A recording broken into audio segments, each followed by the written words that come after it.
Thank you for that really kind introduction. You're special to me in all of those same ways as well, truly. I mean, I think what has been accomplished at the Oxford Internet Institute since 2002, I was talking to Vicki this morning and couldn't believe it's been that long. It's been actually quite extraordinary and quite leading in the intellectual places that many of us call home. So thank you to you and to the Institute for the honor of the invitation to be here. Thanks also for Isabel, who's probably already on to the next task, but who did so much to help me get here. And I want to just say a special greeting to some extraordinary women colleagues who are here. I'm kind of having to stop my fangirl moment, but I just had the pleasure of meeting Helen Margetts, who I've wanted to meet for a very long time, Jillian Rose, who I've wanted to meet and have been reading for a very long time, Gina Neff, who is my fellow traveler in so many things, and it's always so great to see her, although I often see her in Silicon Valley, so it's a treat to see her here in Oxford, and the great Judy Wassman, who's been just a mentor and friend to me for a very long time. So such a thrill to have you all here. So I'm going to talk to you about some new work and some old work, a little bit from the Genetic Genealogy Project, and my new project is on the Obama Office of Science and Technology Policy. And I'll say a little bit about both. What I'm trying to do is think across both of these projects in a way that helps me as I'm trying to do the work, and hopefully all of us sort of understand why we are having what Du Bois calls a renaissance of ethics. Like, why are we sort of in a kind of discourse of ethics in this moment, and how we might think about it, not so much from a philosophical perspective, I'm not a philosopher, but from a kind of social science and sociological perspective, and I'll say a little bit more about all of that. So I draw the title of my talk from Walt Whitman's Leaves of Grass, and which he says, "I am large, I contain multitudes." And I think it is, that work is so powerful in the way that it is about the individual in interaction, about the individual in the world, who am I, to where do I belong, to whom do I belong, but also in the ways in which that the metaphor, the words, "I am large, I contain multitudes," I think suggest for us what it means to live in a digital world in this moment, that us as individuals are always in these kind of network collective spaces that bring new obligations and new responsibilities and new opportunities for us all. So as Dr. Howard suggested, or Professor Howard, I should say, over the last sort of 15 years or so, I've been writing about genetics, mostly from the perspective and through the history and experiences of African Americans. So I wrote about African American uses, the first time of genetic screening and counseling for sickle cell anemia disease, and throughout the US in the late 1960s and early 70s. And there was a kind of update to that in the American Journal of Public Health on the 50th anniversary of the Black Panther Party. And most recently, I've been writing about direct-to-consumer genetic ancestry testing. And as I said, I'm bridging from this work to new work by writing a book that looks at the Obama Office of Science and Technology Policy in the Obama White House over 8 years, which has many things that are distinctive about it that I'd be happy to talk about in the Q&A. But for the purposes of this conversation, I want to offer some examples about sort of challenges that are facing us or that we have faced with regards to genetics in society more generally, and sort of move from there to make some claims about a kind of politics of ethics. So in this instance, there's lots one could say about the Obama OSTP. It was the biggest in size and staffing ever in the history of the office, which starts in 1976. But for the purposes of this conversation, I'm going to talk about the Precision Medicine Initiative, and more to the point about how I am writing about that as a kind of ethical framing of federal science, right? That the sort of work of ELSI, which I'll introduce and say a little bit more about, is sort of broadened to the work of federal science more generally by the time you get to the Obama administration and its announcement of a project that would put 1 million Americans' DNA in a database in 2015, January. So I'm going to offer a few kind of what I'm calling ethical propositions this evening, and this is kind of a starting point for me, which kind of gives you a sense of the perspective I'm trying to take. So this is a quote from Harold Hastings, who's a Danish philosopher writing in 1904 in the Sociological Review in an essay called On the Relation Between Sociology and Ethics. And he says, since ethics is dependent on sociology, it follows that it cannot be the same at all times, but must vary as its historical foundation varies under different historical conditions. Ideals and motives, aims and means must be different.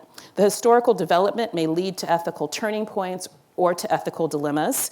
There may be ethical discontinuity, though there is sociological continuity. So I'm interested in thinking about this moment in particular as a kind of ethical turning point or ethical dilemma. And I think it's really borne out in all of the ways in this moment, and this is just a slice of it, that we're talking about ethics, right?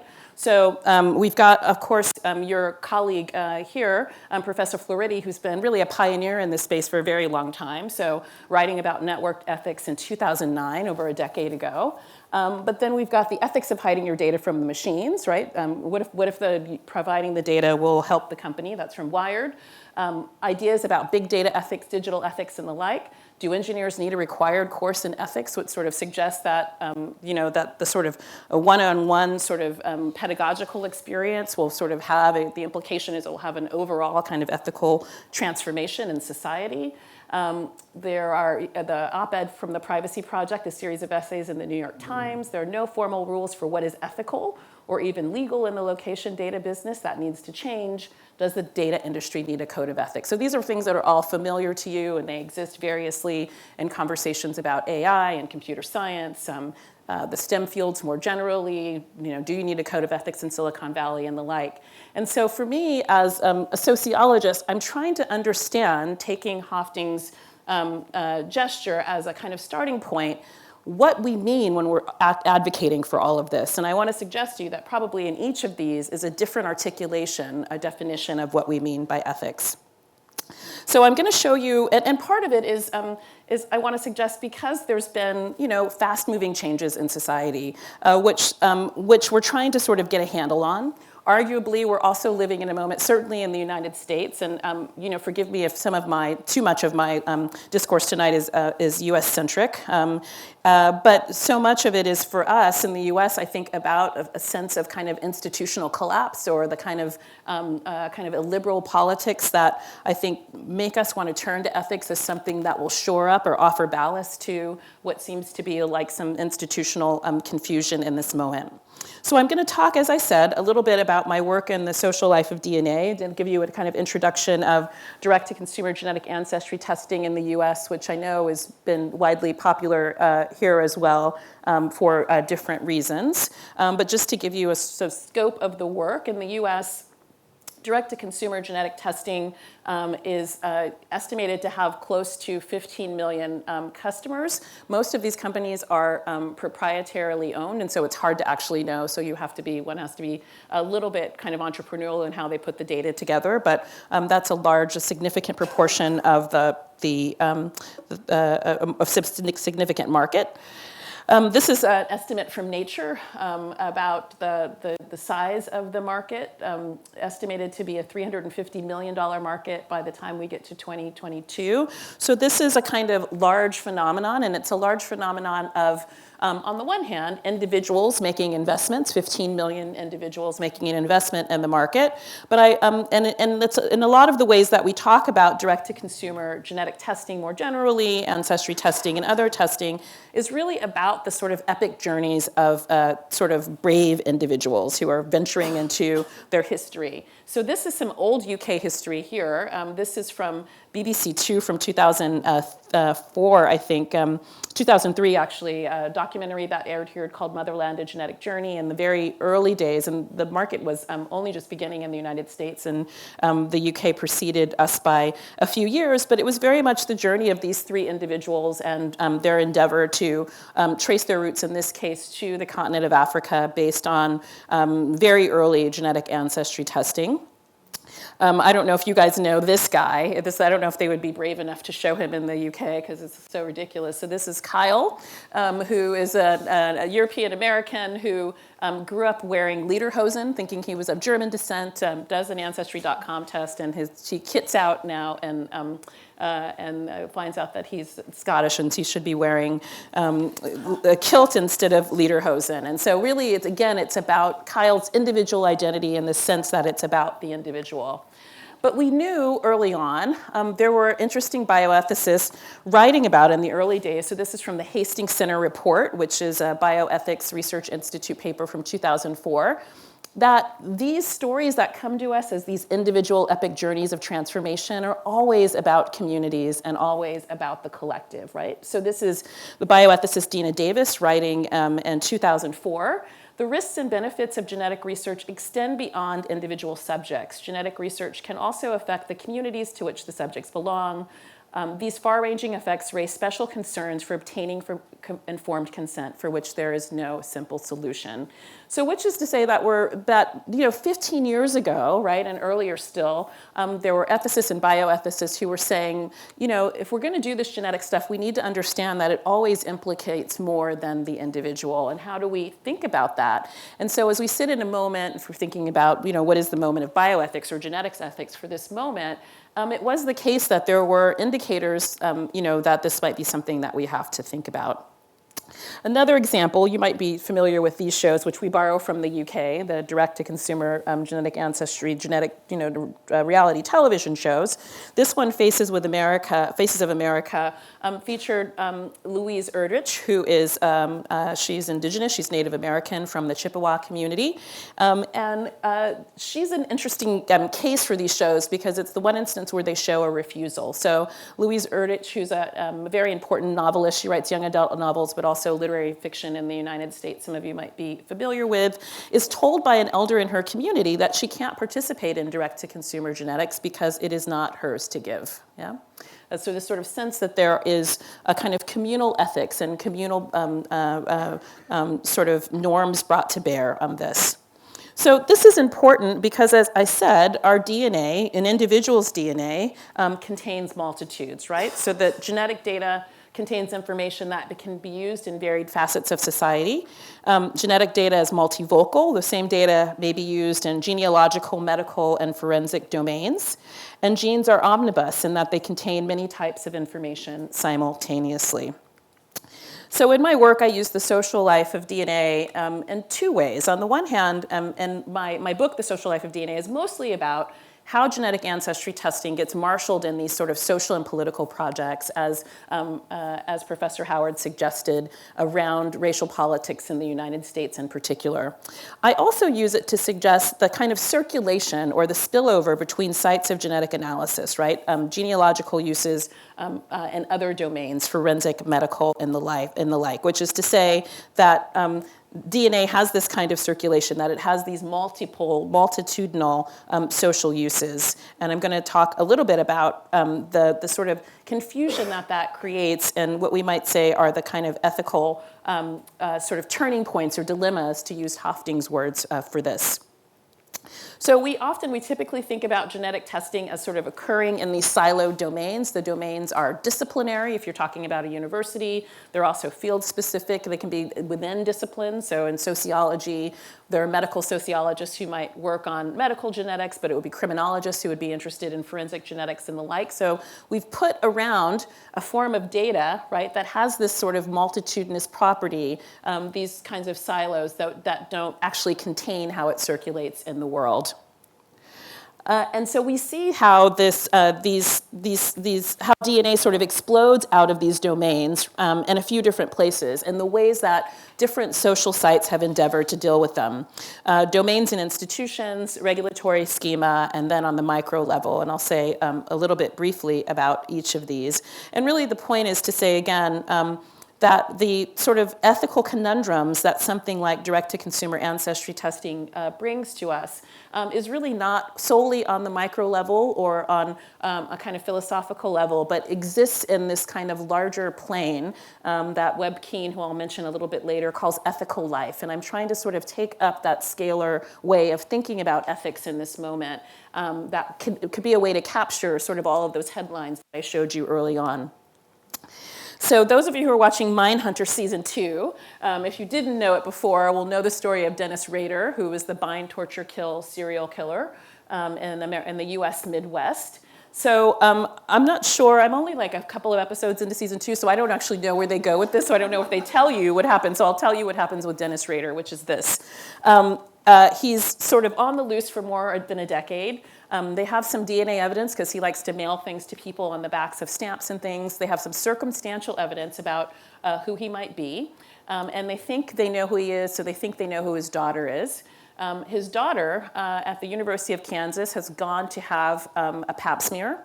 Her tissue is at the medical center at the University of Kansas, and they match tissue sample from a pap smear with the DNA of her confirmed father, and that's how they, in part, capture Dennis Rader. So this is one of the first cases almost a decade ago of familial searching in the US, which starts here with the Harmon case in the UK. Another thing that not only do we take direct-to-consumer genetic genealogy reality television shows from you, we've taken this technique in which genealogical sort of ancestry testing is put to the purpose of forensic testing. Other examples, this is from 2004, a young man who is with the surname Usry, U-S-R-Y, who is a horror filmmaker, which is why he's pictured in front of this poster in New Orleans. So he gets caught up, he and his father, in a cold case around about genetic testing based on familial DNA searching. And this is one of the first instances in which citizen science projects, endeavors by people to make their DNA available to others so they can find each other, right? In a community, are turned to the work of forensic so the Surrey family, there's a Y chromosome. So there's, because of the naming practices, we might say in the West, Y chromosome on the male line often maps or in parallel with the surname. So there was a Surrey surname Y chromosome study, and police in this cold case matched their sample or looked at their sample vis-a-vis this database, and came up with the theory that it might be this man or his father. In the end, they had nothing to do with the case whatsoever, but they were sort of caught up in this cold case for a couple of years. So, advance 15 years, or I think it's 14 years technically, and we have the Ancestry.com database, which again is for a kind of citizen science project in which people are making a kind of ethical commitment to others to sort of help find out who they are, to locate distant relatives, is used to find the Golden State Killer in California, who's been a long-term serial killer. So just one thing to say about this, although this is not quite the point, but I always want to make the point that regarding issues of privacy, for each of the cases of these that are successful, we need to imagine the hundreds or thousands that aren't successful, so that police authorities in the U.S. are, trawling through the DNA of lots of people in the search for finding the suspect that they're seeking. More recently, this is a guy named Bennett Greenspan who started one of the first direct-to-consumer, the first actually in the U.S., called Family Tree DNA. In 2002. He recently told the FBI that they were permitted to use his databases if they were looking for suspects, and he offered this without subpoenas. Then there was a big uproar, and he had to sort of offer an opt-in, opt-out strategy. And then more recently, this is last week, a Florida judge has allowed private data from 23andMe and Ancestry.com to be searched for by the police with a subpoena. So people who had opted out are now also subject to this. So so in the course of this, so I've given you about sort of 15 years of history in the kind of social life of DNA, the sort of expansive use and expanding use of genetic ancestry testing, each of which raises sort of different ethical dilemmas, none of which are about the individual solely who opted to purchase that test and put it in a database, right? And offers to us one of the ways that we need to think about any kind of data ethics in this moment. So let me tell you how this plays out in a kind of institutional frame. So it was clear in 2008 with the American Society of Human Genetics made a statement basically saying that genetic ancestry testing is being used and will increasingly be used in testing situations for ancestry data, but also might include forensic applications. So there was some inkling that this would happen. And that guidelines should be developed to sort of effectively deal with this social circulation of DNA in healthcare settings and well beyond.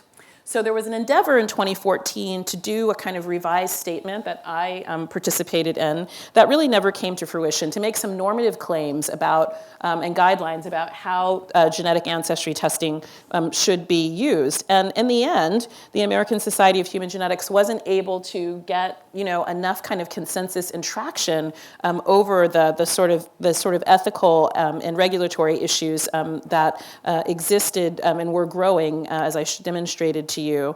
And so it was kind of left fallow, and they didn't move ahead with it. But just again, to give you a sense of the sort of shifting space that is shifting sort of transformative social space, but also a space that brings with it new ethical dilemmas and turning points, to use Hastings' words. So let me say a little bit about regulatory schema, again, with the caveat that this is all really in the US system. So with regards to direct-to-consumer ancestry testing, there's actually no requirement for any of the labs doing this to have accreditation. So part of the kind of, if we think about something like 23andMe as being part of a Silicon Valley kind of disruptive movement, an entrepreneurial movement that's about disruption of regulation and regulatory norms, this is not surprising. But those of you who who've used some of these companies might be surprised to know that. So it's actually they're not required to take place in accredited labs, and 23andMe does so voluntarily, and it is actually not required significantly that this company, Pathway Genomics, which offers you cannabis DNA testing if you want to see your CBD and THC ratios, mentions the fact that it's a CLIA licensed lab facility as a sort of selling point for its work. So lack of regulation in that space. The FDA story you might know a little bit, be more familiar with regards to genetic ancestry testing or direct-to-consumer genetics. So non-medical testing, right? And the question I guess I would leave you, that I would sort of raise here, is sort of what is non-medical genetic testing, right? When any genetic sample can be used for medical analysis, regardless of where the origin of the sample comes from. Non-medical direct-to-consumer testing falls through the cracks of several regulatory agencies. Although the FDA regulates the chemical reagents used by laboratories to analyze genetic samples, the agency is not authorized to monitor the validity or efficacy of non-medical genetic tests, right?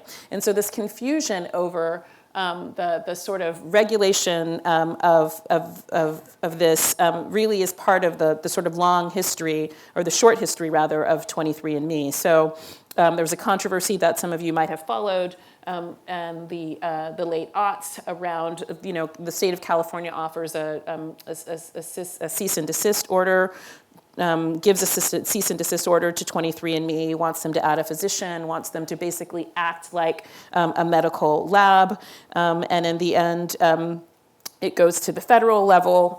The FDA does that in 2013. By 2015, the 23andMe sort of voluntarily decides to meet FDA requirements, and by 2017, the company is granted authorization by the FDA to begin doing medical testing for late onset Alzheimer's, and more recently for genetic variants, BRCA1 and BRCA2, which are known to be associated with higher risk for forms of breast, ovarian, and prostate cancer, right?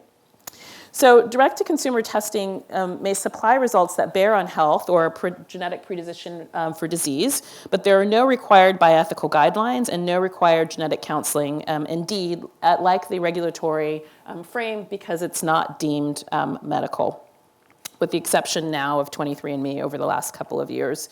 And such. So like markets spring up around this. Another a company, Access DNA, right, offers genetic counseling as part of what it sells direct to consumers as a way of sort of getting around this kind of gap in the way that we sort of both regulate through regulatory schema and think sort of bioethically about the work of direct to consumer genetics.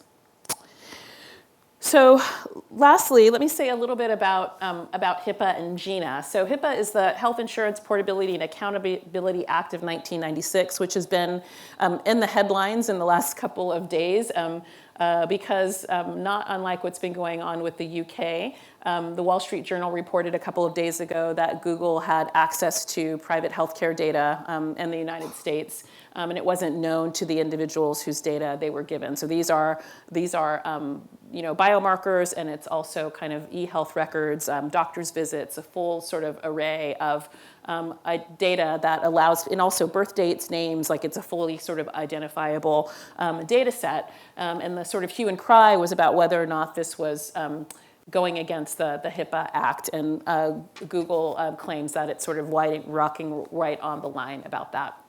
But regardless of that, direct-to-consumer genetic ancestry genetic testing is not considered a covered entity, so it does not fall under the purview of HIPAA, even if these Google, the Google work does, which remains to be seen because there's now a federal probe about that. And then the second sort of regulation around genetics that might be applicable here is the Genetic Information Non-Discrimination Act of 2008. Which for its time was actually fairly robust, but again applies only to medical genetics. So it doesn't apply to life insurance. It only protects you in the workplace under certain conditions and the like. And so the story here is that there's kind of profound both kind of ethical lag, bioethical lag, and regulatory lag in the way that we think about this new technology. So it's a case study, right, and a new science and emergent science and technology in the way that our sort of contemporary sort of schema, regulatory institutions and the like really are not able to adapt to them. And then lastly, let me just say something about the micro level and then move on to talk about the sort of federal framing, federal science and ethical framing. So this is an example of one of many that I encountered in my field work, a woman I called Sarah, who talks about breast cancer running in her family and the way that she now, having done genetic ancestry testing, understands what the genetic counselor was telling her, right? So this sort of sense that in the domain of lived experience, that for people there are not these silos between medical testing and ancestry testing, that they exist in the kind of same field or plane and lived experience. So I'm going to put that aside and sort of move to talk a little bit about the work on the Obama administration. So I want to move from the social life of DNA to the ethical framing of federal science. And sort of floating in the background here is, as I'll say a little bit more about, is this, as I said at the beginning, this endeavor by the Obama administration to place, not unlike the UK Biobank, right, but in different sort of institutional conditions. We don't have a National Health Service and these sorts of things. The DNA of 1 million Americans in a database, oversampling for minority populations for reasons that I'll describe. So very early on, Obama, even as a senator, which I can say something about in the Q&A if you'd like, but had been sort of making articulations of the relationship between science and governance and ethics, right? So this is him making, early in his administration, a speech at Notre Dame after he had come out in support of stem cell research and really come out with a very strategic approach to doing science in the federal government, and one that in part was an attack on the prior Bush administration, which those in his Obama and those in many of his administration felt was too sort of beholden to a kind of faith-based way of doing science, or the sort of more faith than science.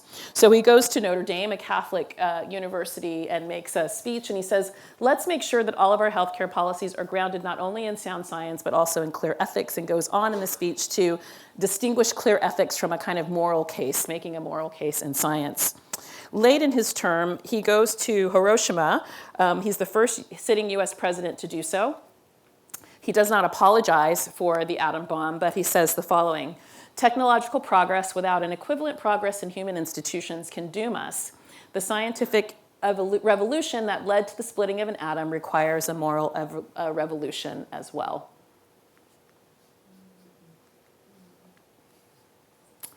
So I want to, this is a little bit of a shorthand for a longer project, but I want to suggest that where does this ethical framing come from? I want to suggest in part that it comes from the Human Genome Project, this large, huge endeavor in the United States, here in the UK, researchers in France, some in Japan and elsewhere, but centrally in the US and in the UK.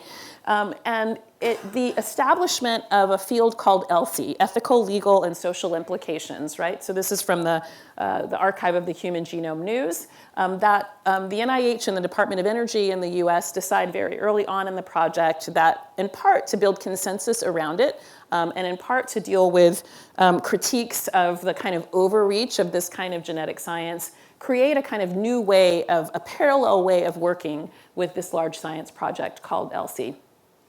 In response to congressional mandates to identify and define such issues and develop effective policies for addressing them, the Department of Energy and the National Institutes of Health have devoted 3 to 5% of their annual Human Genome Project budgets to studies of the project's ethical, legal, and social implications, or ELSI.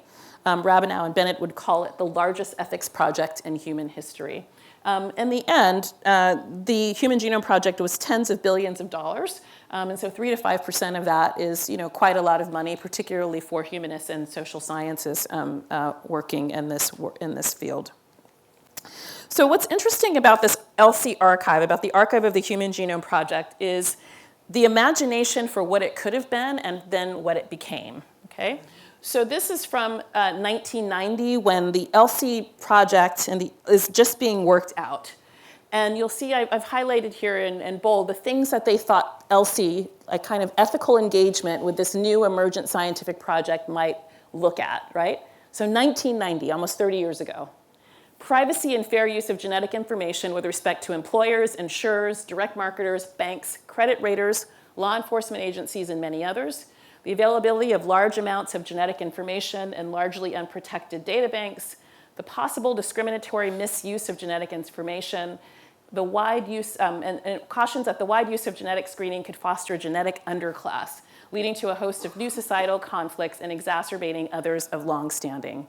So 30 years hence, almost all of this has been borne out to be true, right? But in 1990, it seemed preposterous that researchers were trying to anticipate and make an anticipatory gesture about what might come with these new technologies. So ELSI, its endeavor becomes narrowed.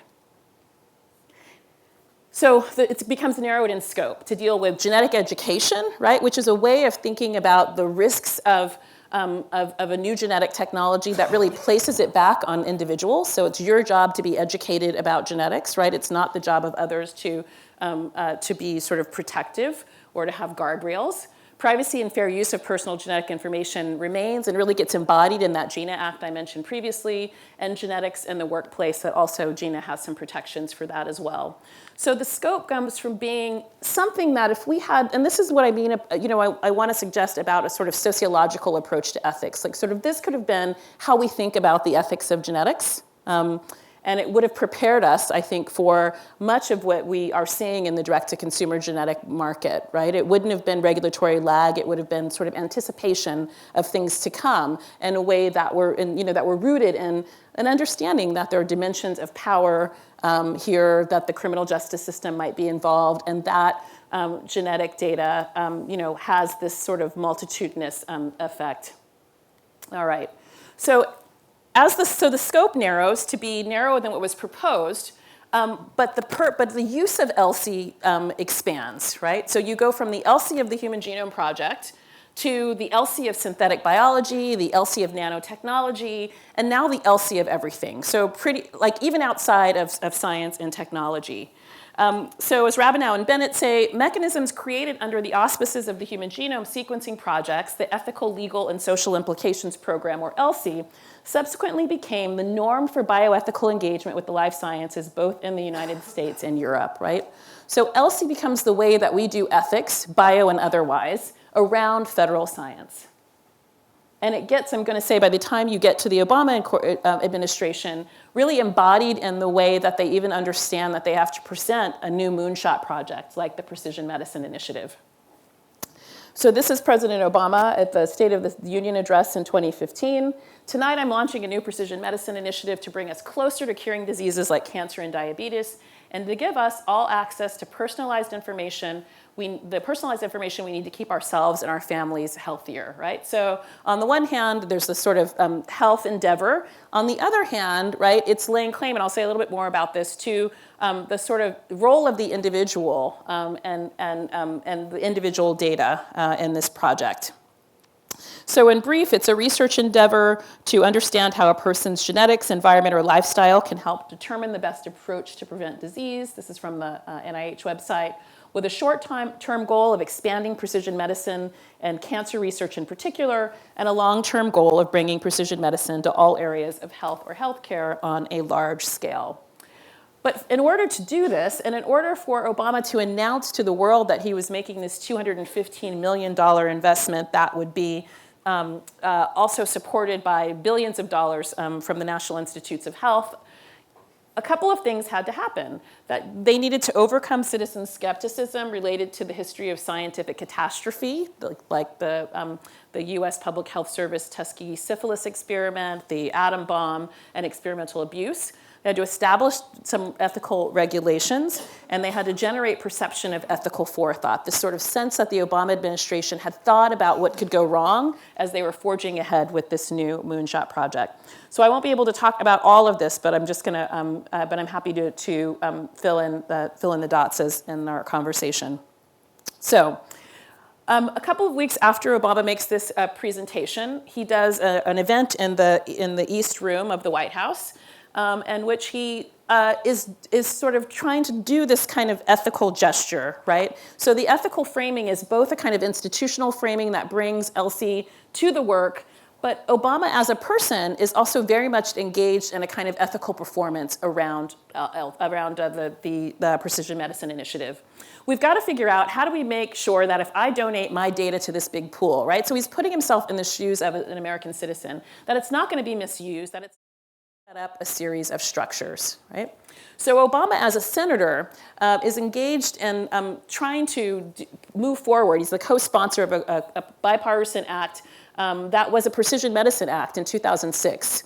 And as he's trying to move forward with this, he says, we really can't move forward until we have GINA, that Genetic Information Non-Discrimination Act, in place. He really understood, even as a senator on Capitol Hill, that one needed these sorts of ethical regulations to move forward. But that's just one piece of it. And this is what I mean, I'll say again, with picking up Webkeen's idea of ethical life, right? That it's not just about an individual's ethical gesture, that there's institution, there's micro and meso level things that are often happening at the same time that create a sort of ethical gesture that allows something like this to be presented to a US populace and for people to think it's a good idea.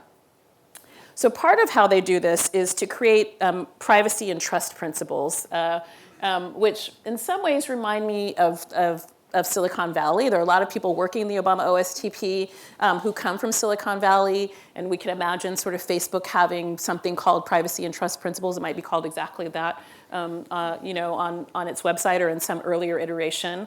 But what was important here was that there were aspirations, and there were also sort of promises that were being made to the American public about what might take place.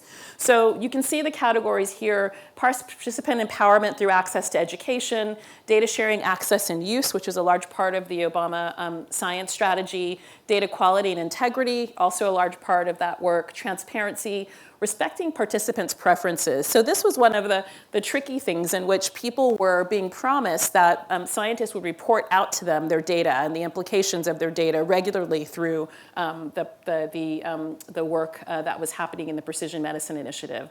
So some of this was, as I said, purely aspirational. It was purely a kind of gesture into the future about what the administration might try to do. It was nothing that was being promised or that had to happen, but it had the impact of helping to build consensus around this project, where you might imagine people might otherwise be afraid or have significant reservations for very obvious reasons. And so the aspirational gesture, the sort of anticipatory ethical gesture, one might say, gets him in trouble at one point. So this is that same East Room event where he says, I would like to think that if somebody does a test on me or my genes, that's mine. But that's not how we always define these issues, so there's some legal issues involved. So later that day, before the business day is over, in the newspaper, people are talking about President Obama weighing in on data from genes because he gets it wrong. Actually, institutions can take your DNA, your data, and make use of it. It's not yours. It doesn't belong to you. It's not mine, as he says. And indeed,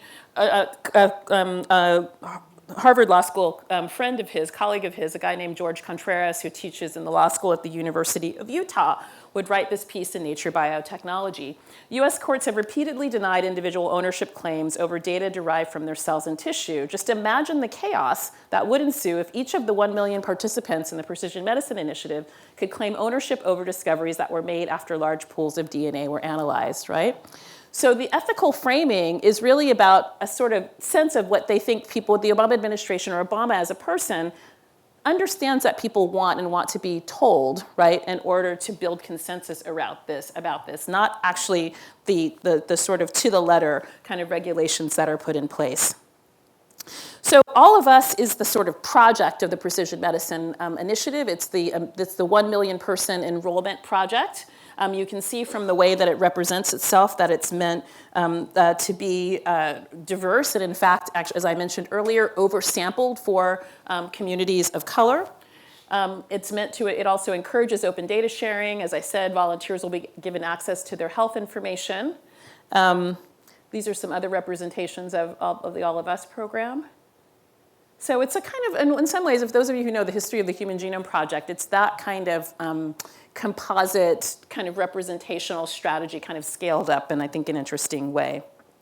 So this is, of course, important because there's lots of work about the problem of unrepresentative genetic databases, right? This idea that the kind of discourse of diversity is failing even in genetic databases. So this is Malia Fullerton and Alice Popejoy writing in Nature. This is a graphic from that work, right? So, what they're trying to accomplish here are databases that are more robust and more reliable because they are more diverse. Okay, so Precision Medicine Initiative announced in January 2015. The enrollment doesn't begin for another 2 years, and lots of things happen in those 2 years. Prior to those 2 years, we had already had people like Nancy Scola and others writing about Obama as a big data president in another way, right? So part of there's the sort of effort to really have an ethical discourse around federal science at the same time that we have the expansion, right, the largest expansion of surveillance through the NSA and other channels in history through the Obama administration. And I am, as I work on this project, I'm endeavoring, I think I'm coming to a place where I don't think of them as contrasts, but I think them as codependent, like the one enables the other. By the time that they're moving to the enrollment, we've got, this is from Stat News, to advance medicine's future, the NIH tries to win the trust of communities mistreated in the past. And so that would have, whether or not this was in 2005 or 2025, that history is always tied to particularly genetic research and clinical research that's trying to reach out to communities of color. But Wired puts a finer point on it, right? Writing about the NIH launching its ambitious 1 million person genetic study, and this is the lead paragraph. It's spring and privacy concerns are in the air between the recent revelations that Facebook let Cambridge Analytica capture data from 87 million of its users to be improperly used to influence the US presidential election, and news that California investigators cracked the long cold case of the Golden State Killer by running a genetic profile collected from crime scene DNA through a public genealogy website. People are feeling, well, a bit spooked.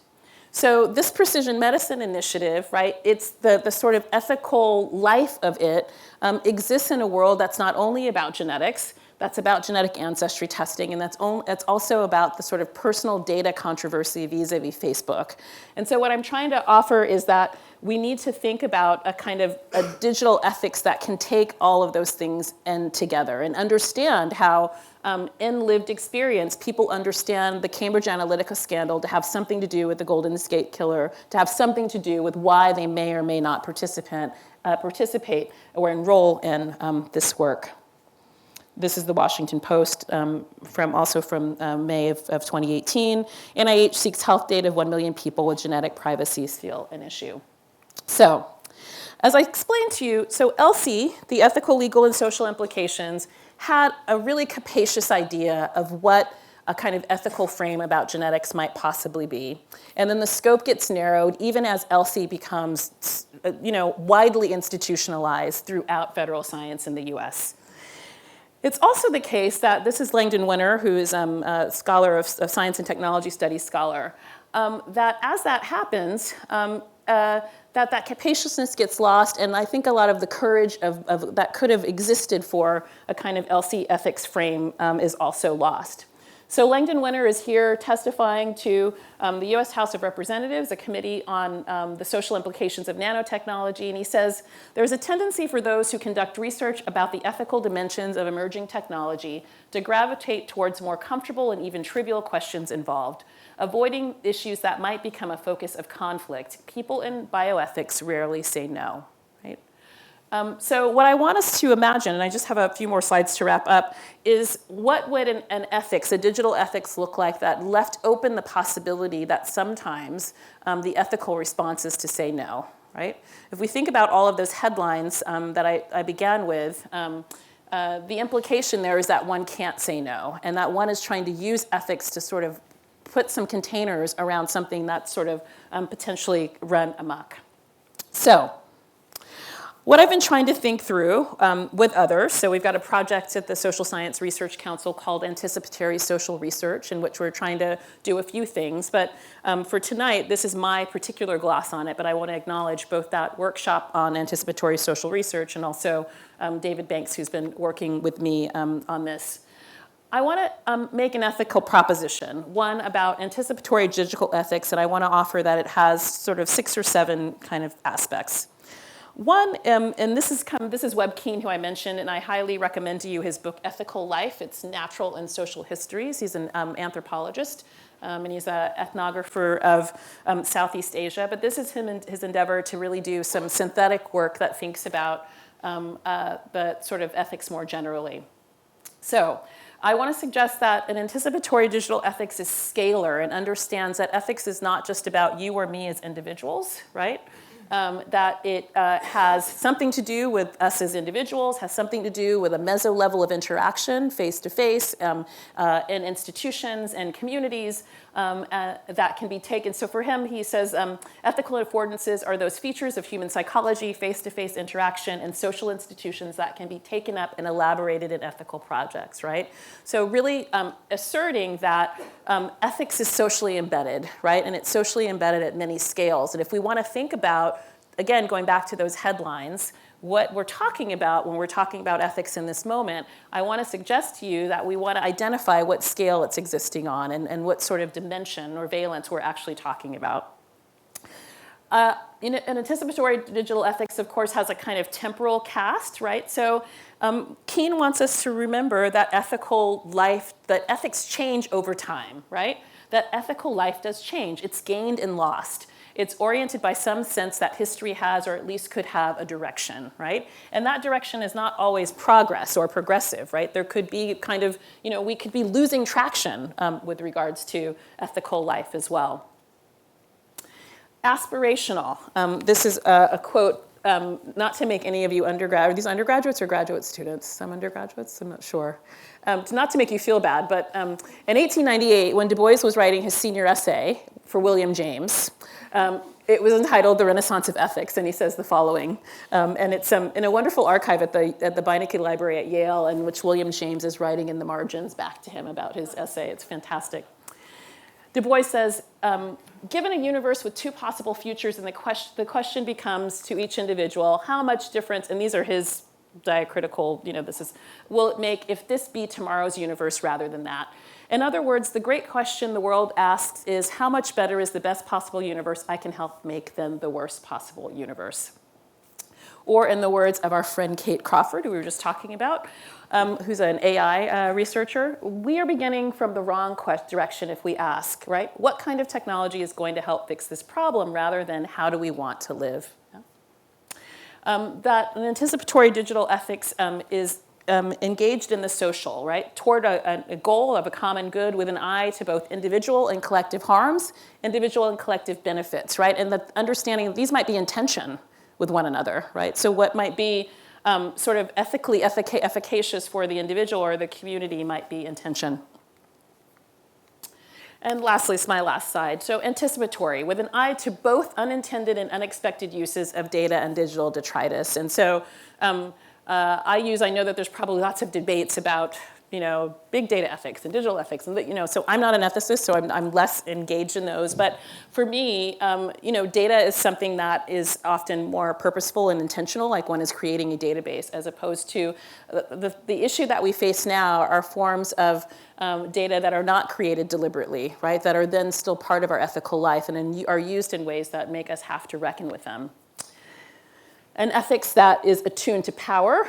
So in diagnosing racism, or what he called the problem of the color line, Du Bois insisted that we should attend to the problem of the future world, right, which for him was a problem of power and the persistence of the color line, by charting the means of intelligent reason of a path not simply through the resistances of physical force, but through the vaster and far more intricate jungles of ideas, right, that there's work for scholars to be done here. And so my last point is that an anticipatory digital ethics is intellectually strategic, right? That researchers, we increasingly find ourselves playing catch up as social dynamics outpace our ability to develop or test sound theories or build coherent data sets. And I want to suggest that we need to proceed from independent theory and research, not reaction to social and political controversy, right? And so I feel like a lot of what is being asked for in those headlines about data ethics, right, not in the research papers, but in the headlines, is help us catch up and help us figure this out.